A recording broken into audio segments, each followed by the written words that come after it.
I spent $50,000 on my daughter's wedding. I picked her dress, chose the flowers, planned every detail for 2 years. And on the big day, standing at the altar, she turned to the guests and announced she was marrying my husband of 28 years. But what she didn't know was that I had discovered everything 3 days before, and I had a plan. Before I tell you how I destroyed them both in front of 200 guests, make sure you subscribe and hit the bell icon. You don't want to miss the satisfying ending of this story. Now, let me start from the beginning. My name is Margaret, and for most of my life, I believed I was living a fairy tale. I met Richard when I was 24 years old, fresh out of college with dreams bigger than my small town could contain. He was charming, ambitious, and had the kind of smile that made you believe everything would be okay. We got married after 2 years of dating, and I thought I had found my forever person. I was wrong about everything, but it would take me 28 years to discover just how wrong I was. Richard built a successful real estate business over the years, and I was right there beside him. I sacrificed my teaching career to support his dreams. I handled the books, managed the office, entertained clients, and made our home a perfect sanctuary for him to return to every evening. Together, we built a life worth approximately $2.5 million. A beautiful house in the suburbs, savings accounts, investments, and his thriving company. I thought we built it together. I thought it belonged to both of us. I thought wrong. When Emily was born, I poured every ounce of love I had into her. She was our miracle baby after 3 miscarriages, and I treated her like the precious gift she was.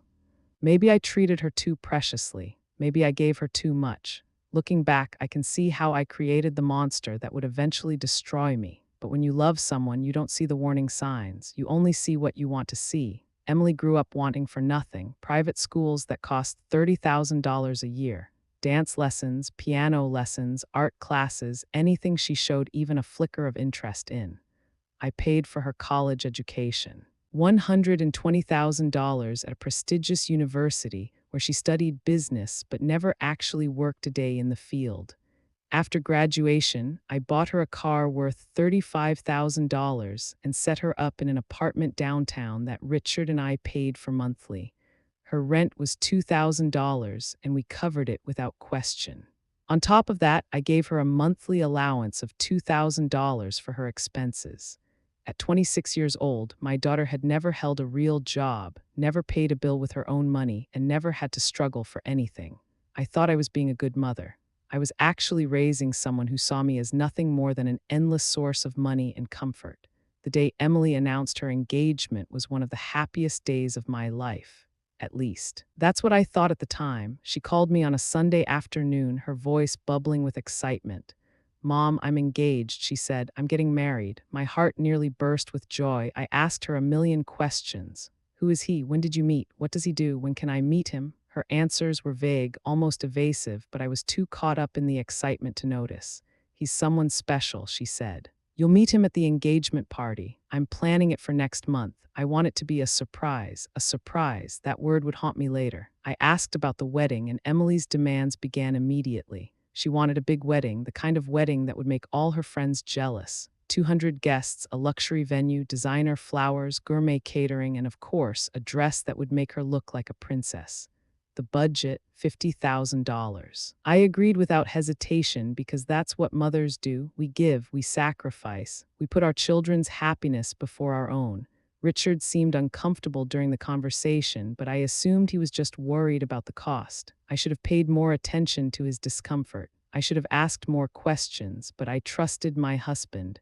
I trusted my daughter, and that trust would be my downfall. The wedding planning consumed the next several months of my life. I threw myself into every detail, wanting everything to be perfect for my baby girl. I booked the venue, a stunning estate with gardens that would photograph beautifully, $15,000. I hired the best caterer in the city, someone who had done weddings for celebrities, $12,000. The flowers alone cost $5,000. Imported roses and peonies in soft blush colors that Emily had specifically requested. The photographer and videographer were another $4,000 because we needed to capture every precious moment. Decorations, linens, lighting, all the little details that add up came to $6,000. And then there was Emily's dress. We went to 7 different bridal shops before she found the one. A stunning designer gown with hand-sewn crystals and a train that went on forever. $8,000. I didn't blink. I handed over my credit card and watched my daughter twirl in front of the mirror, looking like an angel, a fallen angel as it turned out. Throughout this entire process, Emily was strange. She was never available for fittings, always canceling at the last minute with vague excuses. She changed plans constantly, keeping me on edge. She took secretive phone calls, stepping out of the room whenever her phone rang. When I asked about her fiancé, she got defensive, almost angry. "Mom, you'll meet him soon enough. Stop pressuring me." I backed off because I didn't want to upset her before her big day. I told myself it was just wedding stress. Brides get overwhelmed. It was normal. It was not normal. Richard was changing too. He started working late almost every night, coming home after I was already in bed. He got a new phone and always kept it face down on the table. He lost weight and bought new clothes, things he hadn't done in years. In bed, he was distant, rolling away from me when I tried to be close. He snapped at me for small things, things that never used to bother him. The coffee was too strong. The house was too cold. Dinner was too late. Everything I did was suddenly wrong. I told myself it was work stress. I told myself he was just tired. I was lying to myself because the truth was too terrifying to consider. The first real crack in my fantasy appeared on an ordinary Tuesday. I was doing laundry when I found a receipt in Richard's jacket pocket. $12,000 from an exclusive jewelry store downtown. A necklace with diamonds and sapphires. It was not our anniversary. It was not my birthday. There was no occasion that would warrant such an extravagant gift for me. When I asked Richard about it, he didn't miss a beat. "Oh, that," he said with a casual wave of his hand. "It's a surprise for Emily, a wedding gift. I'll give it to her on the big day." I wanted to believe him, so I did. I tucked that receipt away and pushed down the uneasiness in my stomach, but the seed of doubt had been planted, and it would grow into something I couldn't ignore. Over the next few weeks, I started paying closer attention. I checked our credit card statements online, something I rarely did because I trusted Richard to handle our finances. What I found made my blood run cold. Hotel bookings in the city during times Richard claimed he was on business trips to other states. Expensive restaurant bills for 2 people at romantic establishments I had never been to. Purchases from women's boutiques, and the sizes weren't mine. They were smaller, younger sizes. Over 6 months, I found over $40,000 in hidden spending. $40,000 that Richard had spent on someone who wasn't me. Still, I made excuses. Maybe the hotels were for client meetings. Maybe the restaurants were business dinners. Maybe the clothes were gifts for clients' wives. I was desperate to find any explanation other than the obvious one. I told myself I was being paranoid, that 28 years of marriage had earned Richard the benefit of the doubt. I was a fool, a trusting, loving fool. The anonymous text message came on a Thursday evening. I was sitting in the living room, watching television and waiting for Richard to come home from another late night at the office. My phone buzzed with a message from an unknown number. The words on the screen changed everything. "Your husband is cheating, and you know the woman." I stared at those words until they blurred in front of my eyes. My hands shook so badly I almost dropped the phone. I texted back immediately. "Who is this? Who is the woman?" The response came seconds later. "Ask your daughter why she really won't introduce her fiancé." I must have read those words 100 times that night. My daughter, my husband, no, it couldn't be. It was impossible. It was sick. It was wrong. I convinced myself it was a cruel prank, someone jealous of our family trying to destroy us with lies. I deleted the messages as if deleting them could make them untrue. But I couldn't delete them from my mind. They echoed in my head every time I looked at Richard. They screamed at me every time I talked to Emily, and slowly, horribly, things started making sense. I finally gathered the courage to ask Emily directly about her fiancé. We were having lunch at her favorite restaurant, one of our mother-daughter dates that I cherished. "Sweetheart," I said, trying to keep my voice casual, "I really want to meet this man you're going to marry. Can't you just tell me who he is?" Emily laughed, but there was something off about her laugh, something nervous. "Mom, relax. You'll meet him at the engagement party. It's only a few more weeks. Trust me, you'll love him. Trust me." There was that word again, trust. It tasted like poison in my mouth. I had trusted everyone in my life, and everyone was betraying me. That night, I couldn't sleep. I lay in bed next to Richard, watching him sleep peacefully while my mind raced with terrible thoughts. Around 2 in the morning, I made a decision. I needed to know the truth, no matter how much it hurt. I had spent my whole life avoiding pain, running from uncomfortable truths, not anymore. I slipped out of bed and found Richard's new phone on his nightstand. It was password protected, something his old phone had never been. I tried our anniversary. Wrong. I tried Emily's birthday. Wrong. I tried his birthday. Wrong. Each wrong password felt like another nail in the coffin of my marriage. Why would a man with nothing to hide lock his phone so carefully? The next morning, I downloaded a tracking app onto Richard's car while he was in the shower. It felt wrong, like I was becoming someone I didn't recognize, but I needed answers. Over the next week, I watched his movements on my phone. He went to work, he went to lunch meetings, and 3 times that week he went to Emily's apartment. He stayed for 3 to 4 hours each time. Business meetings don't happen at your daughter's apartment. Client dinners don't last 4 hours in the middle of the afternoon. There was only one explanation, and it made me physically sick. I created a fake social media account and sent Emily a follow request. Her profile was private, but she accepted the request from the fake account, probably assuming it was just another follower who admired her perfect life. What I found on her page destroyed the last shred of hope I had been clinging to. Photos of expensive gifts, designer bags, jewelry, luxury items that I knew Emily couldn't afford on her own. And there, in one photo that made me gasp out loud, was Emily wearing a necklace, a diamond and sapphire necklace, the same $12,000 necklace from the receipt I had found in Richard's pocket. The caption read, "From my love," with a heart emoji. The photo was posted 2 months ago, around the time of Richard's supposed business trip to Chicago. The same business trip that matched a hotel booking in the city on our credit card statement. The pieces fell into place with sickening clarity. There was no fiancé. There was no mystery man Emily was hiding. The man she was going to marry was already living in my house, sleeping in my bed, kissing me goodbye every morning while he planned his escape with my own daughter. My daughter was wearing jewelry my husband bought for her, in a hotel room he paid for. The truth I had been running from had finally caught me. And once I saw it, I couldn't unsee it. I spent that entire day in a fog, going through the motions of normal life while my world collapsed inside me.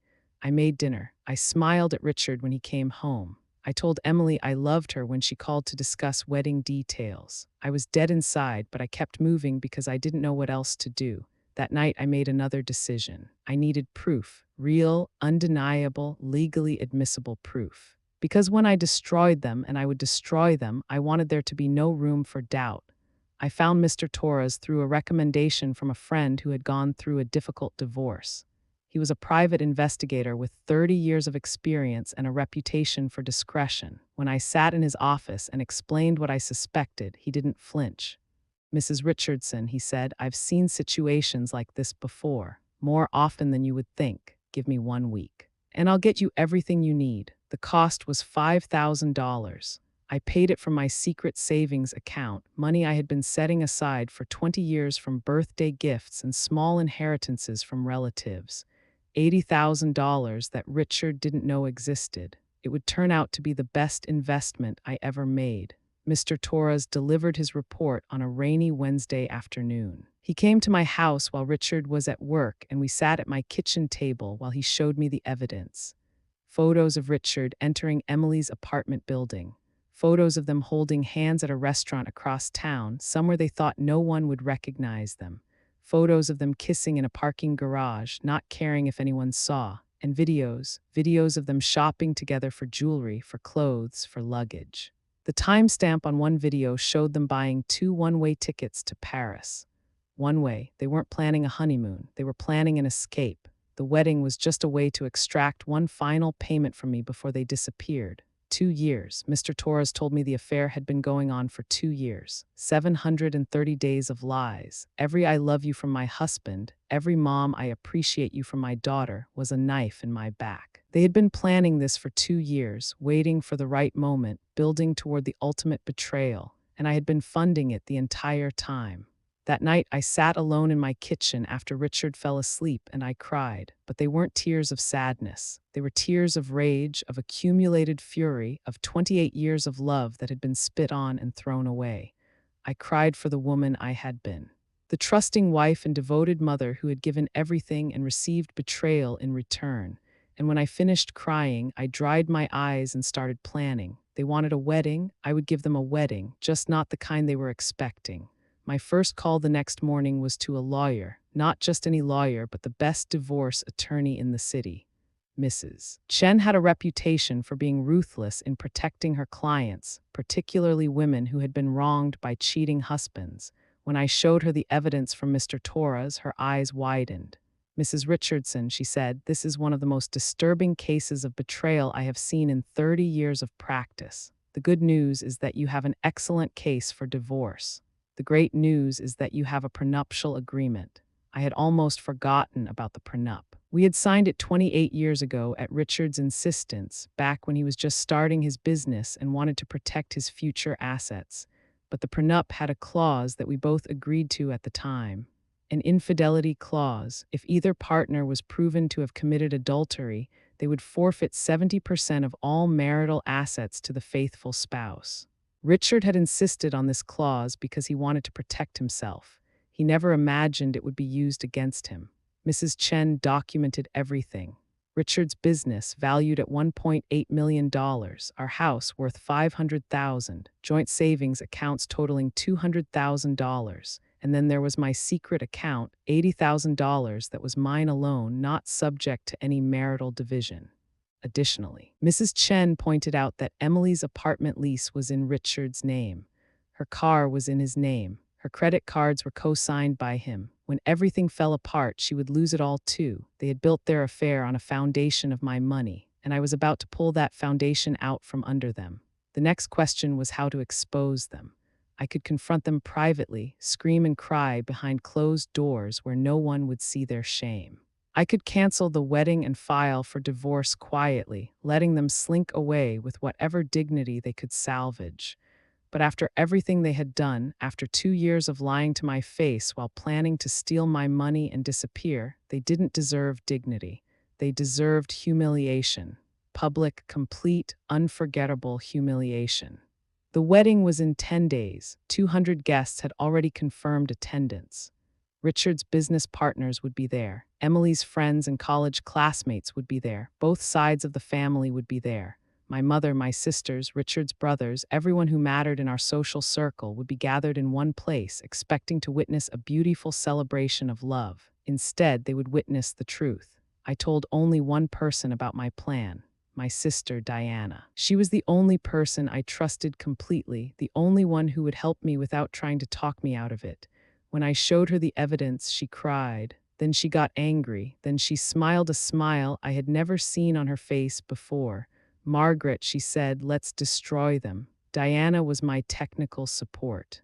She contacted the venue and arranged for access to their audio-visual system, claiming she wanted to put together a surprise slideshow for the reception. She loaded my USB drive with all the evidence, photographs, receipts, hotel bookings, the PI's videos, everything organized into a damning presentation that would leave no room for doubt or denial. The venue's staff had no idea what they were helping prepare. They thought it was a loving tribute from a proud mother. It would be a tribute, just not the kind they expected. The 3 days before the wedding were surreal. Richard and Emily both became extra sweet to me, overwhelming me with affection that now felt like acid on my skin. Richard brought me flowers for no reason. Emily called every day just to tell me she loved me. They were laying the groundwork for their escape, making sure the loving mother and devoted wife would never suspect anything until it was too late. What they didn't know was that it was already too late for them. I discovered something else during those final days. On Richard's computer, which he carelessly left logged in, I found their escape plan in detail. Flights to Paris leaving the day after the wedding. A rental apartment already booked for 6 months. Bank transfers scheduled to move money from our joint accounts to an account in Richard's name alone. They were going to clean out our savings on their way to the airport, leaving me with nothing but the mortgage and the memories. I documented everything and forwarded it to Mrs. Chen. Every email, every bank statement, every plan. They thought they were so clever, but they made one fatal mistake. They underestimated the woman they were planning to destroy. The night before the wedding, Richard kissed me goodnight with unusual tenderness.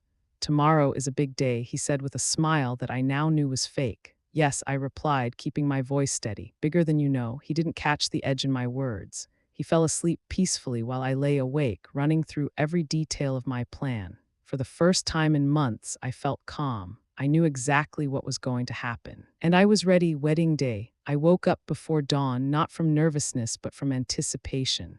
I showered, did my hair and makeup with special care, and put on the beautiful dress I had bought for the occasion. It was supposed to be my mother of the bride dress. Instead, it would be my armor for battle. I looked at myself in the mirror and saw a woman I barely recognized. Not a victim, not a fool. A woman who was about to take back her power. The venue looked stunning. The wedding planners had outdone themselves, creating a fairy tale setting with flowers and candles and soft music. Guests began arriving around noon, dressed in their finest, expecting to witness a beautiful ceremony. Richard's business partners came with their wives, eager to celebrate with their successful colleague. Emily's friends arrived in groups, giggling and excited. Family members hugged me and told me how proud I must be. I smiled and thanked them and counted down the minutes. Diana texted me at exactly 1 o'clock. Everything is ready, USB loaded, just give me the signal during the ceremony. I replied with a simple thumbs up emoji and tucked my phone away. The trap was set. All that remained was for the rats to walk into it. Emily arrived in a separate car, as was tradition. She looked breathtaking in her white gown, the $8,000 dress I had paid for, her hair and makeup absolutely perfect. Guests gasped at her beauty as she stepped out of the limousine. She was glowing with the confidence of someone who believed she had gotten away with everything. She smiled at me, and I smiled back, and neither smile was real. The ceremony was scheduled to begin at 2 o'clock. I took my seat in the front row, directly across the aisle from where Richard sat. He looked handsome in his new suit, playing the role of proud father to perfection. We smiled at each other, and I wondered if he could see the hatred behind my eyes. Apparently not, because he kept smiling, kept playing his part in the charade. The music changed, signaling the start of the ceremony. Emily appeared at the back of the aisle, but something was different. She was walking alone. There was no father to give her away, which struck some guests as odd but not alarming. She walked slowly toward the altar, beautiful and confident, savoring every moment of attention. When she reached the front, she didn't wait for the minister to speak. Instead, she turned to face the crowd and took the microphone from the stand. "I have an announcement," she said, her voice clear and strong. "I know this is unusual, but my groom is someone very special to me, and he's already here. I've been hiding the truth because I knew it would be controversial, but love is love, and I'm done hiding. Richard, please come up here." The guests began to murmur in confusion. I watched as Richard stood from his seat, adjusting his jacket, and walked toward the altar with a nervous smile. People started to realize what was happening. Some gasped, some whispered.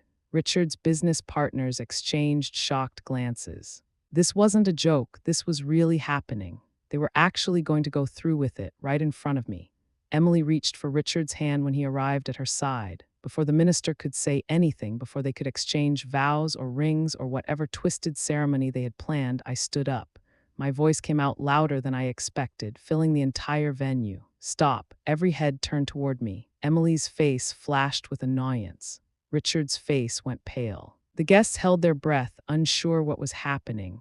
"Before this continues," I said, walking toward the front of the venue with deliberate steps, "the guests deserve the full truth. You want to be honest, Emily? Then let's be completely honest." I signaled Diana, and the large screen behind the altar flickered to life. The first slide appeared, hotel receipts from the past 2 years. Dates and amounts and the name Richard Richardson on everyone. Gasps erupted from the crowd. Richard's face went from pale to white. The second slide, photographs from Mr. Torres showing Richard entering Emily's apartment building. Timestamps on every image, more gasps. Emily's hand dropped Richard's as if it had burned her. The third slide, the jewelry store receipt for $12,000, side by side with Emily's Instagram photo wearing the necklace. The caption, "From my love," was clearly visible. The crowd was connecting the dots now. Whispers turned into shocked exclamations. The fourth slide, photographs of Richard and Emily kissing in a parking garage. Clear, undeniable, disgusting. Women in the audience started to cry. Men stood up from their seats in outrage. Someone yelled, "That's his daughter." The fifth slide, screenshots of the one-way tickets to Paris. The bank transfer orders. The rental apartment listing. They were planning to take my money and disappear, I said, my voice steady despite the chaos around me. Everything they have, their apartment, their car, their clothes, the wedding dress she's wearing right now, I paid for it. And they were going to rob me and vanish while I grieved over what I thought was a happy marriage and a loving daughter. The venue erupted into chaos. Emily tried to grab the microphone from me, but I stepped back. Richard stood frozen, unable to speak, unable to move, as his entire life collapsed around him. Emily's friends abandoned their seats and headed for the exits, wanting no association with her. Richard's business partners were already on their phones, probably calling their lawyers to distance themselves from him.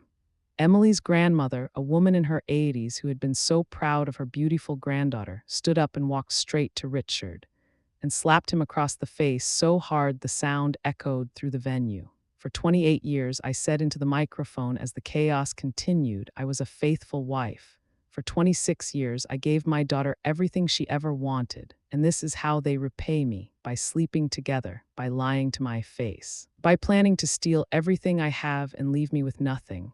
I wanted you all to see who they really are. Now you know. Richard finally found his voice. Margaret, please, we can explain. This isn't what it looks like. I turned to face him, the man I had loved for almost 3 decades. Explain what? I asked. The 2 years of lies, the $50,000 I spent on a wedding for my husband to marry my daughter. Explain how you looked me in the eye every single day and told me you loved me while you were sleeping with our child. He had no answer. There was no answer that could make this okay. Emily collapsed to the ground, her beautiful white dress pooling around her like a surrender flag. She was crying now, real tears for the first time. Mom, I'm sorry, she sobbed. I didn't mean for this to happen. We fell in love. You wouldn't understand. I wouldn't understand. My voice cracked with rage. I gave you everything. I sacrificed my career, my dreams, my entire life to give you the best of everything. And you thank me by stealing my husband? You didn't fall in love, Emily. You fell into convenience. He was there, he had money, and you wanted it. You've never had to work for anything in your entire life, and you weren't about to start now. Nobody moved to comfort Emily, not her friends, not her family, not even Richard. She lay on the ground in her $8,000 dress, surrounded by evidence of her betrayal, completely alone. I felt a moment of something that might have been pity, but it passed quickly. She had made her choice. She had made it every day for 2 years. Now she had to live with the consequences. I turned and walked toward the exit, my head held high. Diana fell into step beside me, her hand on my arm in silent support. Behind us, the venue descended into complete chaos. Richard was being confronted by his business partners, his brothers, everyone who had trusted and respected him. Emily was still on the floor, crying, with no one offering help. The wedding that was supposed to mark their new beginning had become the end of everything they had planned. As I reached the door, I heard Richard call after me. Margaret, wait, please. We need to talk about this. I didn't turn around. I didn't stop. I walked out of that venue as a different woman than the one who had entered, not a victim, a survivor, not broken, freed. The divorce was finalized 3 months later. The infidelity clause in our prenup was ironclad, and Richard's lawyers knew it. He tried to fight it anyway, claiming I had entrapped him, claiming I had staged the evidence, claiming I was mentally unstable. Mrs. Chen destroyed every argument. The judge awarded me 70% of all marital assets, just as the prenup specified. The house was mine, fully paid off. I received a settlement of $1.4 million in cash and investments. Richard was left with almost nothing. His business collapsed within 6 months of the wedding disaster. His partners, disgusted by what he had done, withdrew their investments and took their clients elsewhere. Without their support, without their contacts, Richard's carefully built empire crumbled. He had to sell his remaining assets just to pay his legal fees. The man who had planned to steal my money and flee to Paris ended up in a tiny apartment on the other side of town, working as a consultant for the kind of small clients he used to ignore. Emily's consequences were equally severe. The apartment lease I had discovered was in Richard's name, and when he could no longer pay, she was evicted. The car I had bought her was repossessed. The credit cards Richard had co-signed were canceled. For the first time in her 26 years of life, Emily had to face the real world without someone else's money to cushion her. She tried to get a job, but her business degree and zero work experience didn't impress employers. She ended up moving in with Richard, the two of them crammed into his small apartment, living off his dwindling savings. The fairy tale romance they had imagined turned into a nightmare of poverty and resentment.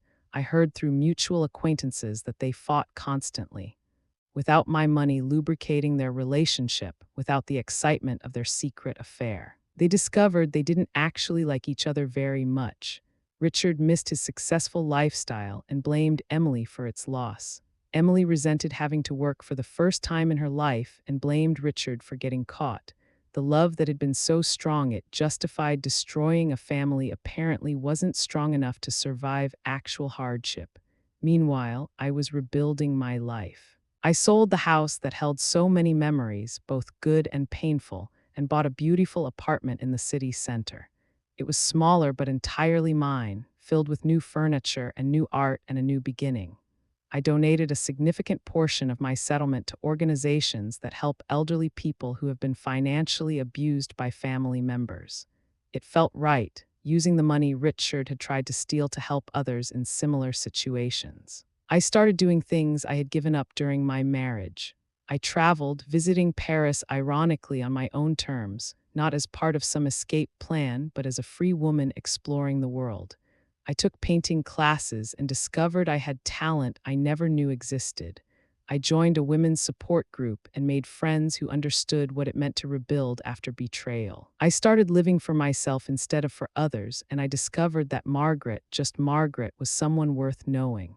6 months after the divorce was finalized, I met Thomas. He was a widower, 58 years old, with kind eyes and a gentle soul. We met at a gallery opening, standing in front of the same painting, and started talking about art and life and everything in between. He didn't ask about my past until I was ready to share it. When I finally told him the whole ugly story, he held my hand and said, "That says everything about them and nothing about you. You deserved better, and now you're free to find it." We took things slowly, both of us cautious after our previous experiences. But for the first time in years, I was hopeful about the future. My sister Diana became my closest confidante during this period.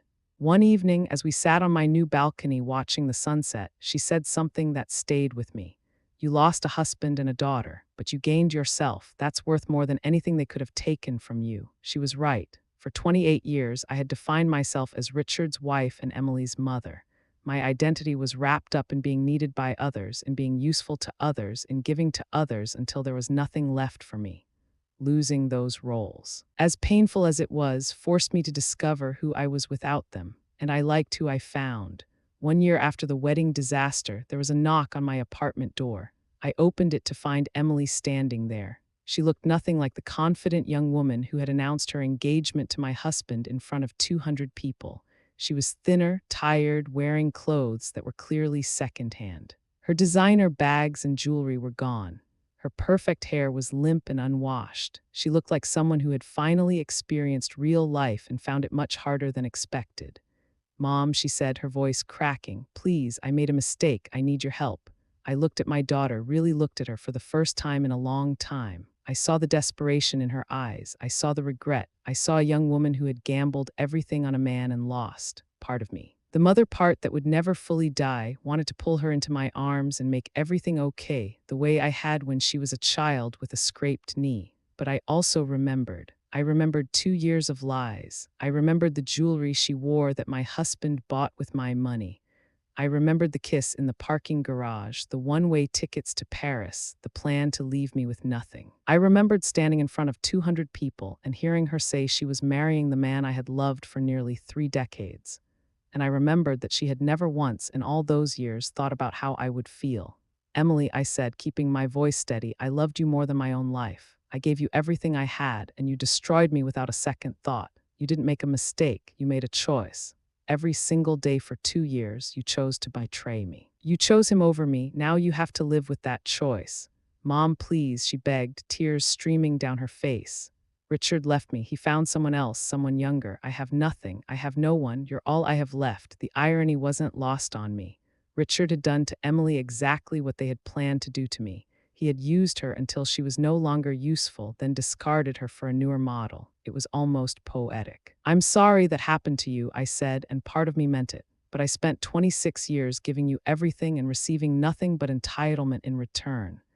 I spent 3 years being lied to and used. I will not spend another minute being your safety net. You are 27 years old. You have a college degree. You are perfectly capable of taking care of yourself. It's time you learned how. I stepped back and began to close the door. Goodbye, Emily. I closed the door on her crying face and walked back to my kitchen.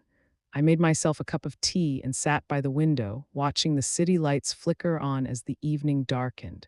Behind me, I could hear Emily sobbing in the hallway, but eventually the sounds faded. Eventually, she left. Some people ask me if I regret what I did. They ask if I regret exposing them publicly instead of handling it privately. They ask if I regret cutting Emily out of my life. They ask if I regret any of it. My answer is always the same. I regret nothing. I only regret not seeing the truth sooner. I regret all the years I spent being a doormat, being used, being taken for granted, but I don't regret choosing myself. Finally, for the first time in my entire adult life, I chose myself. My name is Margaret. I am 55 years old. I have been married, betrayed, divorced, and reborn. I have learned that the most important relationship you will ever have is the one you have with yourself. I have learned that you cannot buy love, and that anyone who requires payment for their affection doesn't really love you at all. I have learned that it is never too late to start over, to reclaim your power, to build a life that makes you happy. If this story touched you, please share it with someone who needs to hear it. Like this video and subscribe to the channel for more stories of strength and survival. And tell me in the comments, what would you have done in my place?